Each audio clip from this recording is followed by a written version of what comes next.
रोजी 27 ऑगस्ट रोजी एका वयोवृद्ध महिलेचा अत्यंत निगूढपणे खून करण्यात आला होता। त्या संदर्भात सावर्डे पोलीस ठाण्यात एक खुनाचा आणि जबरी चोरीचा गुन्हा दाखल करण्यात आला होता।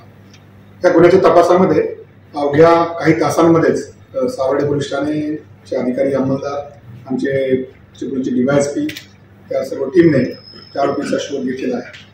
त्या गुन्ह्यासंदर्भात जी अधिक माहिती आहे, या महिलेच्या शेजारी राहणाराच एक इसम आहे स्वप्नील खातून, वय वर्ष 43, जो मुंबईमध्ये राहतो। त्याने चोरी करण्याच्या उद्देशाने अथवा इतर उद्देशाने हा महिलेचा खून केलेला आहे।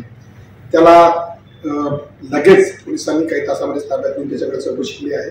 त्याच्याकडनं गुन्ह्यासंदर्भात उपयुक्त अशा प्रकारची माहिती आम्हाला सर्वांना मिळालेली आहे।